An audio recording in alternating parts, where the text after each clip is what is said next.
In the Battle of the Bulge in World War II, a German commander sent a letter to the US Airborne Commander asking him to surrender. The Airborne Commander literally replied with "nuts!" and that was it!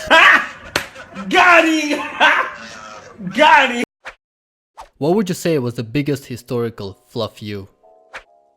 Timothy Dexter, greatest fluff you ever. Born poor, married rich widow. High society bleep holes want to make him poor again, so they convince him to ship coal to Great Britain's largest coal producer. Ship of coal arrives just as the coal strike begins. Profit. High society bleep holes convince him to send bed warmers, mittens and Bibles to the tropics. Bed warmers turn out to be excellent molasses what's that?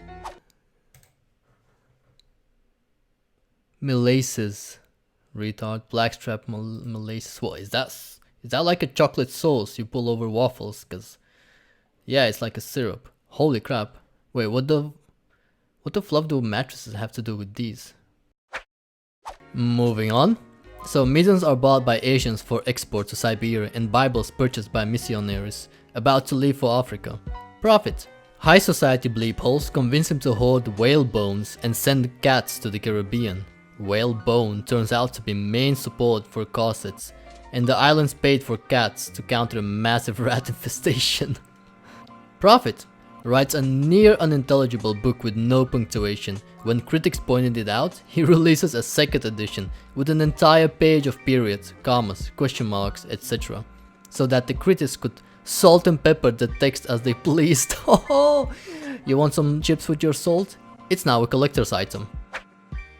Joseph Broz Tito, not sure if counts as a fluff you, but is for sure badass. Stalin kept sending assassins to kill Tito. They all failed. So Tito sent Stalin a letter that roughly said, "Please stop sending assassins after me or I will have to send one against you and I will not have to send another." Stalin had the Iron Curtain, Tito had the iron balls. You hide behind Iron Curtain, you wreck them with iron balls. The only man to basically say fluff you to Stalin and live to tell it. Excuse you, but Shostakovich wrote an opera that was basically subtitled "Suck My D, Stalin." And Stalin was such a petty bleep that he wrote a review of said opera calling Shostakovich out. But it's so anonymously because the music was just so good that he could not actually take out such a brilliant artist. And after Stalin died, Shostakovich wrote a follow-up symphony called the "Guess Who Outlived Your Sorry Ass" symphony, and it was glorious. Julius Caesar was captured by pirates. He was ransomed for a sum he deemed insulting and told them to up it. He also told them that if he was released, he would hunt them down and crucify them. The ransom was paid and Caesar was released. He then hunted down said pirates and crucified them. Silva, this post was worth gold. Up it up or I'll hunt you down and crucify you. Ave true to Kaiser. Or Ave true, I'm not sure how that's pronounced, but really this prior edit was a stupid joke and I didn't really care, thanks though. When a guy tells you that if you release him, he'll hunt you down and crucify you, and you release him anyway, that's on you. Reminds me of Charles Manson. He was in jail and was up for parole. He told the parole board he didn't want to be released, and if he was, he would probably kill a bunch of people. He was released, and he went on to kill a bunch of people, obviously. Why would you release him? He hasn't been paroled since. What possible reason could the parole board have for releasing someone after they said this? Seriously. Like, do they think he just really likes prison so he's faking it? But he won't just kill someone to get back to prison. I'm having a seriously hard time coming up with the reasoning for releasing an inmate who tells you he'll kill again if he gets released. In 11th century Scotland, a prince beheaded a Norse chief, a Viking, and hung the head on his saddle as a trophy. The Viking had a large tusk of a tooth, and while riding this punctured the prince's knee, resulting in him dying from blood poisoning. Oh, you fluffy noob. Genghis Khan had no interest in invading the Middle East. He did, however, send 2 emissaries to the Khwarezm Persia Empire, or Khwarezm, I'm not sure how that's pronounced. The Sultan of Khwarezm killed them both. This prompted a Mongol invasion so fierce and destructive, it's considered to have set the Middle East behind 100 of years. 1944 Battle of Arnhem.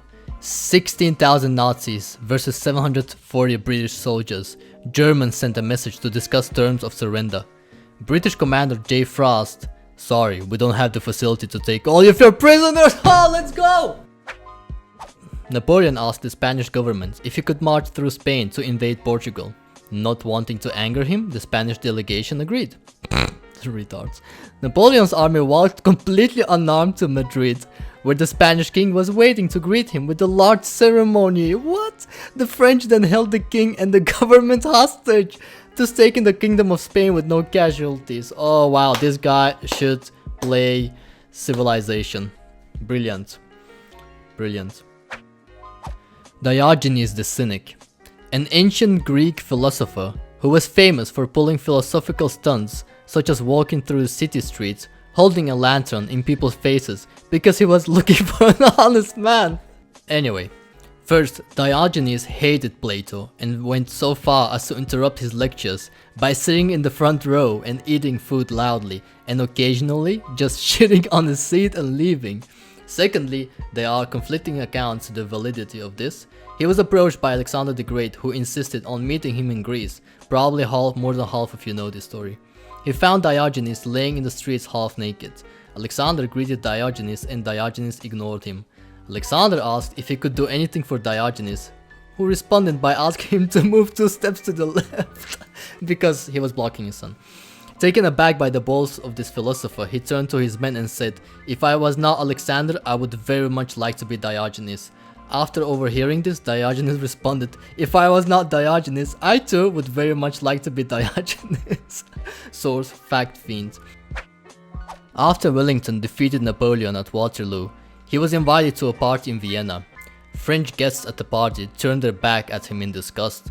The host apologized profusely. His response: "It's alright, madam. I've seen their backs before." Oh, legend!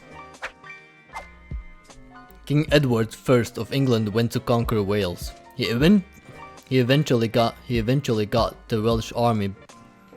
King Edward I of England went to conquer Wales. He eventually got the Welsh army besieged and called on them to surrender. They agreed to accept Edward as their overlord, on condition that they would be directly ruled by a prince that spoke no language but Welsh. Edward agreed. The Welsh surrendered, expecting one of their lords to be appointed prince. Instead, Edward fulfilled the agreement by appointing his 2-month-old son as Prince of Wales. Technically correct because the child couldn't speak at all yet, so he didn't speak any non-Welsh language, and a big FU to the Welsh. While it isn't historically significant, Mao being the next level petty to Khrushchev when the latter had a state visit in China. Prior to that, Mao felt disrespected on an earlier trip to Moscow in 1948 for Stalin's 70th, when he was denied even the shortest of meetings with the birthday boy. Now Mao could have gotten some petty payback, but he waited 8 goddamn years for this one. He did his homework on Khrushchev and learned that the Soviet leader couldn't swim.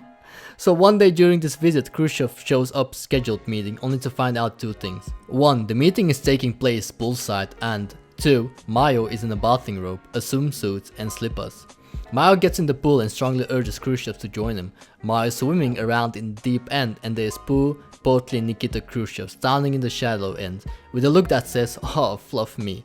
Depending on whose description of the swimming assistance that was provided on Khrushchev, Kissinger called it water wings. The humiliation of the second most powerful man in the world is amazing. You have the leader of PRC reveling in this payback, literally swimming laps around the leader of the USSR, who's saddled with swimmies. Here's the full story on it, that's a link. I love this story so much. Capture of Roman Emperor Valerian by the Persian assassinate King Shapur I in 260 CE. After the Battle of Edessa, the Persians accepted a truce to make the peace negotiations, but then broke the truce and took the entire Roman army captive, including the emperor. He was held in captivity the rest of his life, being kept in a cage, humiliated and used as a footstool for Shapur to get onto his horse. It's unclear how Valerian died, but some sources claim that after Rome refused to pay a ransom, Shapur ordered his men to pour molten gold down his throat. God damn, wait, is this Game of Thrones? Others say that he was skinned alive, then had his body stuffed with manure. I don't know what that means. Either way, it was a big fluff you to Rome. In the Battle of the Bulge in World War II, a German commander sent a letter to the US Airborne Commander asking him to surrender.